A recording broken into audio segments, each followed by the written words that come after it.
안녕하세요. 초보자와 연장자를 위한 노하우 마인드맨 김영진입니다. 오늘은 포토샵에서 어떤 글자에 효과를 주는 방법에 대해서 말씀드릴게요. 글자에 효과를 주면요 이렇게 돼요. 주로 레이어 작업인데요. 이미지와 이런 글자가 함께 있으면 눈에 띄는 효과를 갖게 되죠. 이거는 동영상 내에서도 이걸 쓰고요. 또 유튜브 동영상이나 네이버 TV 동영상의 미리 보기 이미지, 썸네일용으로도 씁니다. 저는 이 모든 것들을 이 강의도 그렇고 설계를 할 때 마인드맵으로 합니다. 이 마인드맵은 제가 가르치는 사람이 지금 영어판을 쓰고 있기 때문에 먼저 영어판으로 또 한글판으로 이 두 개의 마인드맵을 만들어서 제 블로그에 공유하겠습니다. 여러분들이 저는 이렇게 스크립트로도 쓰고요. 제 책상에 지금 태블릿을 놔뒀잖아요. 이걸로 스토리보드로도 하면서 강의하는데 바로 이걸 보면서 합니다. 나름대로는 정교하게 만들었기 때문에 여러분들께 도움이 될 겁니다. 자, 그럼 시작해 보도록 하겠습니다.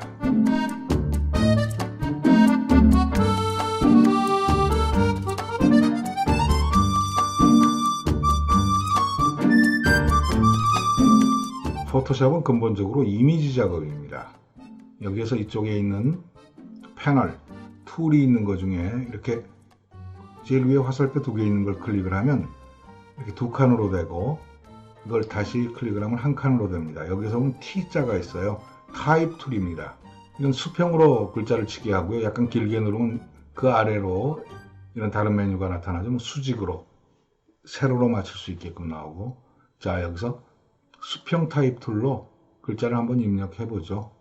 한글로 글자의 효과를, 이렇게 무엇인가를 넣으면 윈도우의 레이어를 보면 레이어의 한 층이 생겼습니다. 거기에 글자의 효과를 이라는 이름이 붙어 있죠. 거의 대부분이 포토샵은 이렇게 레이어 작업입니다.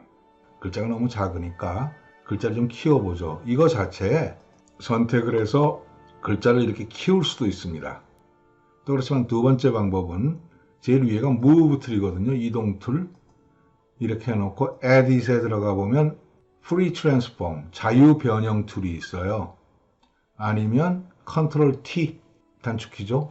그렇게 되면 8개의 핸들이 나오는데 그것을 잡아서 이렇게 끌면 이거 자체가 커집니다. 여기서 더블 클릭하면 그 자리에 붙고요. 말 그대로 이동 툴인 것처럼 어디로나 이동을 할 수가 있을 뿐더러 자유 변형 툴이기 때문에 다시 Ctrl T를 해보면 이 끝부분에 이렇게 회전을 줄 수도 있습니다. 이건 이제 다음에 이 자유 변형 툴에 대해서 할 때 하죠. 자, 더블 클릭하면 제자리로 왔죠. 또 한 가지 이렇게 타입을 다시 누르고 클릭을 하면 편집을 할 수가 있죠. 이제 윈도우 모든 거에 통용이 되는데 더블 클릭을 하면 한 단어가 선택이 됩니다. 단어라는 건 공백 하나 이전까지죠. 단어가 선택이 되고, 그 다음에 3번 클릭을 하게 되면 이렇게 한 행이 선택이 됩니다. 이렇게 해서 윈도우에서 이제 폰트를 한번 보시죠. 캐릭터. 이 캐릭터는 이쪽을 보면 자기애가 어떤 글씨체를 선택할 수 있다 이런 게 나오죠. 영자에는 한글이 아예 안 들어간 것들이 있어요. 저는 맑은 고딕 윈도우 기본을 좀 쓰고 있고, 그 옆에가 두껍게 하느냐 가늘게 하느냐 이런 것들이 있죠. 요즘 이 글씨체는 이탈릭체, 기울임체가 없는데 그거는 아까 자유 변형 툴로 만들면 되고요. 그 다음에 이게 크기입니다. 아까 작게 했는데 키웠더니 폰트 사이즈가 커졌죠. 이거는 행간을 조절하는 거고, 이거는 자의 변형, 그리고 이건 높이 조정, 이거는 자간, 글자의 거리를 조절한 겁니다. 뭐 100으로 하면 쫙 벌려지겠죠. 이렇게. 현재 기본은 0입니다. 자, 여기에서 이렇게 좀 두껍게 하는 효과를 주고 여러 가지 효과들이 있어요. 뭐 밑줄을 줄 수도 있고 취소선을 줄 수도 있고. 자, 이 상태에서 이걸 보면 레이어에 이렇게 이게 나타났죠. 자, 그러면 이 글자의 색을 변형을 시키려고 그러면요, 이걸 누르면 컬러 피커가 나타납니다. 텍스트 컬러만 주죠. 헥사 코드, 16진법의 코드를 아시면 여기서 직접 넣으셔도 되고, 아니면 이게 휴, 색채 자체를 바꿔주는 겁니다. 자, 여기서 원하는 이걸 바꿔주는 거고, 이거는 이제 명도를 조절해 주는 거죠. 그러면서 색깔이 다르게 나오죠. 붉은색으로 일단 가죠. 이렇게 해서 글자의 크기와 글자의 색을 조절하는 데까지 했습니다.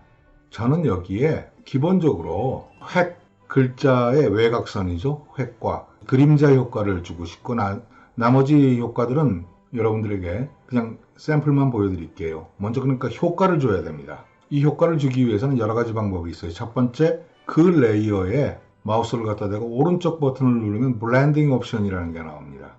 혼합한다는 거죠, 글자와. 그리고 똑같은 이 레이어의 오른쪽 면을 클릭을 하시면, 더블 클릭을 하시면 역시 블렌딩 레이어 스타일이 나오죠. 또 마지막으로 이 밑에 레이어의 밑에 Add Layer 스타일의 블렌딩 옵션스가 나옵니다. 어떤 걸 선택을 해도 상관은 없습니다. 먼저 글자의 획을 한번 줘보죠. 스트로크, 한국어로는 획, 영어로는 스트로크입니다. 지금 컬러를 여기다가 흰색을 줬기 때문에 흰색 바탕에 표시가 안 나는데 여기에서 좀 특징적으로 그린 컬러를 한번 줘보죠. 그린. 이 컬러에서 자 이렇게 되면 이 뒤에 그린 컬러가 나타났죠. 여기에서 보면 이 컬러의 색을 선택하는 게 여기고 획의 크기입니다. 그리고 이 획이 어느 쪽으로 가느냐, 이건 안쪽으로 갔기 때문에 글자를 잡아먹었죠. center, 바깥쪽으로도 반, 안쪽으로도 반 이렇게 갑니다. 여기선 바깥쪽, outside로 두죠. 블렌딩 모드는 normal, 뭐 여러 가지 방식인데 주로 normal을 씁니다. 그 다음에 opacity, 획의 불투명도죠. 이걸 내리면 제로가 되면 획이 없어지는 거고 이렇게 되면 적당하게 되면서 나중에 최고로 불투명도가 없어지게 되죠. 자, 이렇게 뒀습니다. 이거는 사이즈를 한 16 정도로 둬볼까요? 이응의 동그라미가 완전히 막히지 않을 정도로 말이죠. 그렇게 되면 레이어에 이펙트, 효과 준 거, 이펙트, 바로 이게 FX가 이펙트에서 나온 말입니다. 스페셜 이펙트, FX 효과라 그러죠. 뭐 FXI 뭐 이런 말도 나오죠. 스페셜 이펙트 이미지너리, 그거는 동영상에 스페셜 이펙트를 주는 거고. 자, 여기서 보면 이펙트 레이어를 잠깐 보시면 이렇게 눈이 있어요. 눈을 꺼버리면 이렇게 안 보입니다. 역시 이펙트를 꺼버리면 이펙트가 사라져 버립니다. 자, 그럼 두 번째로 여기다 그림자 효과를 한번 줘보죠. 여기서 주시려면 이펙트에 두 번 클릭하시면 됩니다. 혹은 아까처럼 오른쪽 혹은 밑에 쪽에서 해도 되고. 자, 드랍 섀도우로 한번 들어가 보죠. 글자에 약간 그림자 효과를 주는 겁니다. 블렌드 모드를 멀티플라이, 뭐 노멀 이렇게 어느 걸로도 주셔도 좋은데 주로 멀티플라이, 밑에 있는 배경과 합쳐집니다. 여기에 나오는 건 그림자의 앵글, 그림자가 어디서 비치느냐. 저는 주로 135도를 주로 써요.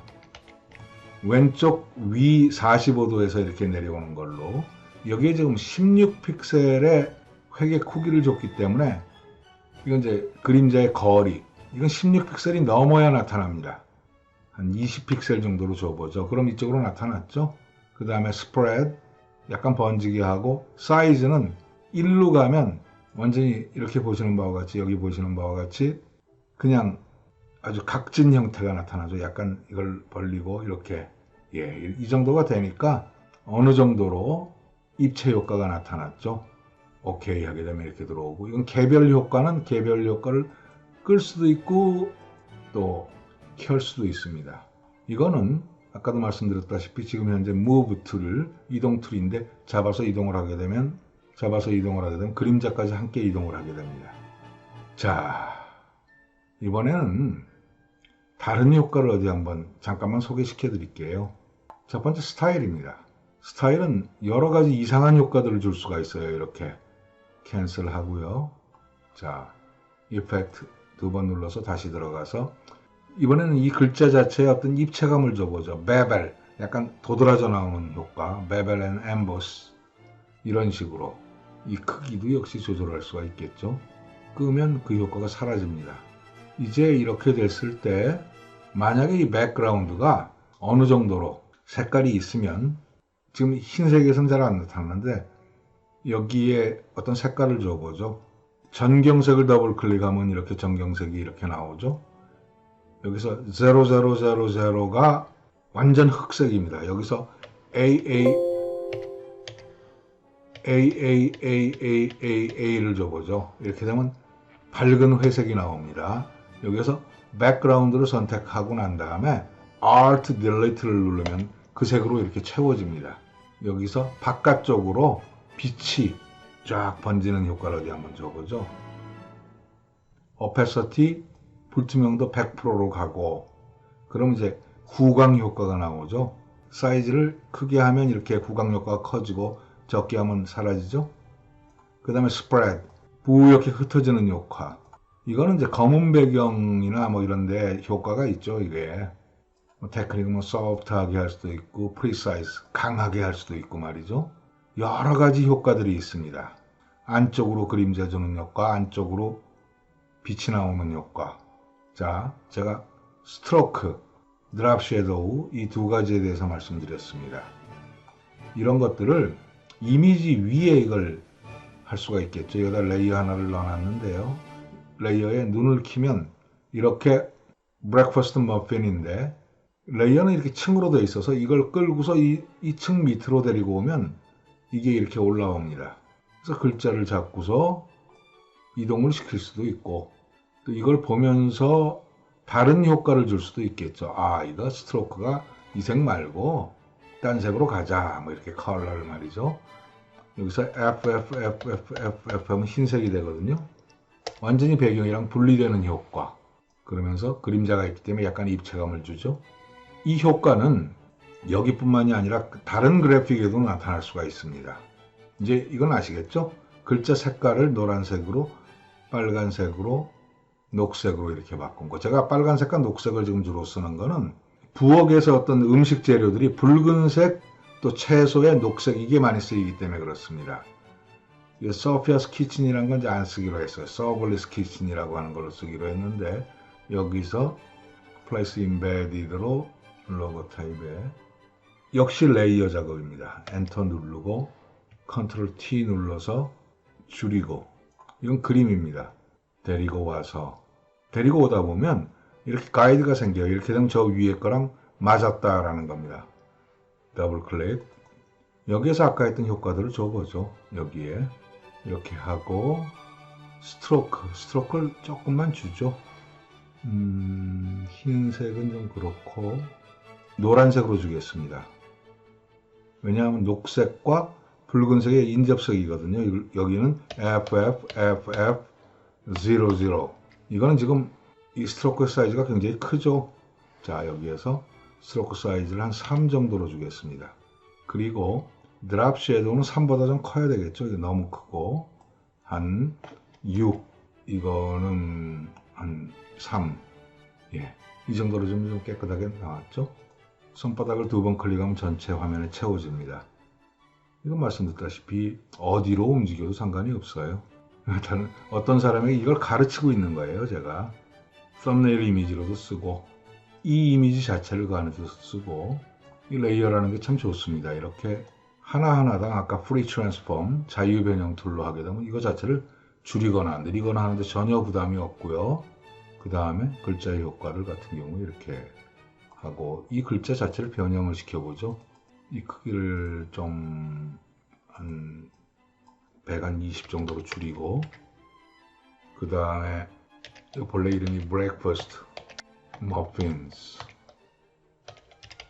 이렇게 좀 작다 싶으면 컨트롤 T 이렇게 해놔도 눈에 띄겠지만 너무 크죠 이거 이펙트가 스트로크가 이 스트로크를 좀 줄이죠. 예. 그리고 드랍 섀도우도 줄인 것만큼 또 좀 줄이고 약간 이건 더 나오게 하고 아우터 글로우를 꺼볼까요? 예, 이렇게 되면 어느 정도. 근데 글로우가 약간 있는 게 낫겠죠. 이 글로우 크기를 약간 줄여주고 오케이 사이즈를 뭐 여기서 갖고 와보죠. 이렇게 레이어 작업은 옆에서 했던 레이어도 그냥 가져올 수가 있어요. 조금 길어졌습니다. 이 레이어에 대한 설명은 이거 자체가 층이고 이동할 수 있고 눈을 키면 보이기도 하고 꺼지기도 하고 유형입니다. 이미지 레이어만 보이게 하는 거. 그 다음에 이거는 효과 준 거. 효과는 없죠. 이거는 타입. 이걸 끄면 이제 나머지가 다 보이죠. 이런 식으로 하실 수도 있고 이 레이어에는 또 어떤 폴더, 그룹을 만들 수도 있습니다. 어떤 걸 선택을 해서 락, 자물쇠로 고정을 시킬 수도 있고, opacity, 불투명도를 줄일 수도 있고 100%가 다 하고, 그 다음에 이 밑에 있는 거는 이렇게 blending options, fx죠 아까. 그 다음에 이런 김치 같은 거에 마스크를 씌울 수도 있습니다. 마스크 같은 걸 씌우면 마스크에서 어느 쪽을 티미하게 만들 수도 있고, 또 이거 자체에 어떤 컬러나 이런 것들을 조절할 수가 있죠. 뭐 hue saturation 같은 게 있으면 이 레이어에만 lightness, 이건 명도를 좀 높여주고 이렇게 채도를 높여주기도 합니다. 채도를 떨어뜨리기도 하고요. 이런 것들 여러분들이 좀 만지다가 다시 제로로 와라 그러면 그 이름을 더블 클릭하면 다시 제로로 옵니다. 자, 간단하게 레이어에 대한 말씀을 드렸고요. 아까도 말씀드렸지만 이거는 한글판, 영문판 해서 마인드맵 자체를 여러분들에게 제공을 하겠습니다. 한눈에 보시기에 좋을 거예요. 자, 어떠십니까? 저는 오늘 이 사람, 제가 가르치는 사람이 기술 발전 단계에서 입문자에서 초급자에서 이제 중급자로 넘어가는 과정이거든요. 그래서 이걸 지금 제가 가르쳐 주고 있는 거예요. 그 과정을 제가 컨텐츠로 만들어서 여러분들에게 공개하는 겁니다. 이 기술 발전 단계도 제가 링크에 걸어 놓도록 하겠습니다. 계속 하시다 보면 아주 익숙하게 될 날이 올 거예요. 11월 29일 날 며칠 전에 캐나다 밴쿠버에서 제가 가르치는 사람이 타임랩스로 찍은 겁니다. 한번 보시죠. 초보자와 연장자를 위한 노하우 마인드맨 김영진입니다.